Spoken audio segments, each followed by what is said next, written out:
बिहार में जो जातीय जनगणना की गई है, वह यदि आपको ये लगता है कि इससे सरकार के पास आंकड़े आ जाएंगे और इससे विकास कार्यों में मदद मिलेगी, तो यह एक बिल्कुल गलत धारणा है, क्योंकि इसका यह मतलब है ही नहीं। असल में 2023 से पहले भी बिहार की सभी पार्टियों के पास जानकारी थी कि किस जिले में कौन सी जाति कितनी ज़्यादा है, किस विधानसभा क्षेत्र में कौन सी जाति आगे है, कौन सी पीछे है, किसका कितना नंबर है। तो यह जानकारी सभी के पास पहले से ही उपलब्ध थी, तो सरकार के पास भी उपलब्ध होगी ही। इसीलिए इसका यह उद्देश्य है ही नहीं कि बिहार में जातियों की संख्या को पता किया जाए। पहले भी हम जानते थे कि यादव 16% है और मुस्लिम 18%, जिसका दोनों मिलाकर 34% होता था। आंकड़े भी उसी आसपास निकले, मुस्लिम हो गए 19% और यादव हो गए 14%। तो इसका अंदाज़ा सबको था। पासवान जाति 5-6% है, सबको पता था इसका अंदाज़ा। सवर्णों की संख्या 15% है, ये भी सबको पता था जानकारी।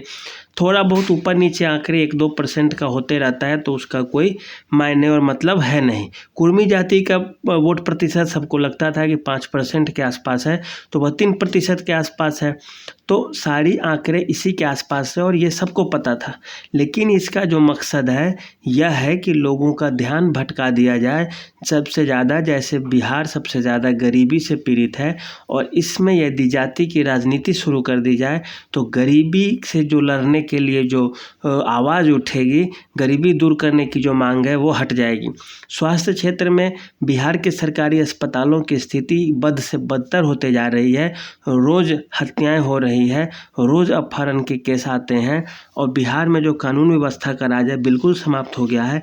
कब किसकी हत्या हो जाए, कब किसका दुकान लूट लिया जाए, कब किसके शोरूम में आग लगा दी जाए, कब कहाँ पे क्या हो जाए, रोड एक्सीडेंट हो जाए, कौन किसकी जान कितने देर में चली जाए, और पुलिस और प्रशासन की लापरवाही सबके सामने है। किस ऑफिस में, किस विभाग में घूस नहीं चलता है, कहाँ के अधिकारी घूस लेते हुए किस जिले के नहीं पकड़े गए हों 2-4। तो इस चीज़ से बस केवल लोगों का ध्यान भटकाने के लिए इस कार्ड को खेला गया। लेकिन यह कार्ड नीतीश और लालू जी के साथ बहुत बुरा होने वाला है।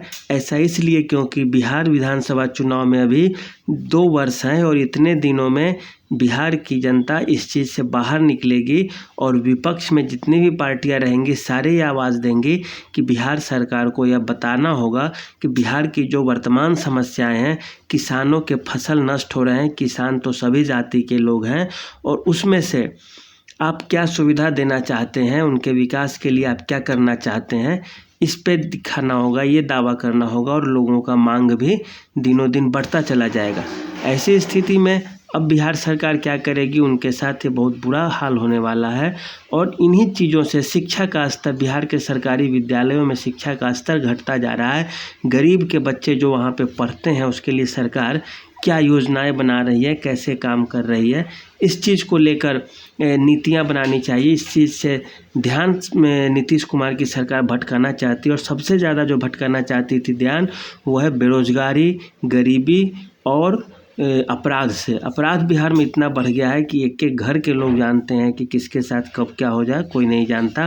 तो उन चीज़ों को भटा कर कि जातीय जनगणना, ये ऐसी पहली जनगणना तो है नहीं। ये आंकड़े हर राज्य में, हर सरकार के पास है, हर पार्टियों के पास है। यहाँ तक कि गांव के प्रधान तक को पता है कि इस पंचायत में कितनी जातियाँ किसके हैं। तो जाति से तो चुनाव जीता नहीं जाता, जाति से राजनीति होती नहीं है। राष्ट्रीय पार्टी कोई भी हो, जाति की राजनीति कर नहीं सकती। क्षेत्रीय पार्टी थोड़ा बहुत करेंगे भी, लेकिन केवल अपनी जाति के वोट से वो कुछ नहीं कर पाएंगे। अगर यादव के वोट से ही लालू जीतते, तो फिर अन्य जातियां एक जगह जमा होकर जो एंटी यादव वोट बन जाएगा और यादव समाज को टारगेट पे ले लेगा, तो हो जाएगा। यादव समाज में भी ये नहीं है कि केवल एक नेता है और एक पार्टी है, उसमें पप्पू यादव भी यादव है, शरद यादव भी यादव हुआ करते थे जदयू के, और भाजपा में भी नित्यानंद राय है, वो भी यादव है। सब पार्टियों में यादव है। तो वो जाति की राजनीति तो अब चलने नहीं वाली, वर्ग की राजनीति तो होती ही नहीं है। उसके बाद क्योंकि जिस वर्ग से नीतीश कुमार आते हैं उसी वर्ग से लालू यादव भी आते हैं, दोनों में से कौन बनेगा मुख्यमंत्री? 2 राजा तो एक राज्य का होता नहीं है। तो ऐसी स्थिति में केवल जनता का ध्यान भटकाने के लिए ये जनगणना के आंकड़े झूठ-मूठ का जारी किया गया है। इसमें भी अशुद्धि हो सकती है और शुद्धि कितना है वो तो वही लोग जानेंगे, सर्वे करने वाले। लेकिन ये केवल जनता का ध्यान भटकाने के लिए ऐसे शगुफे छेड़े गए हैं, इसका कोई मायने मतलब है ही नहीं। तो इतना ही आज के लिए, धन्यवाद।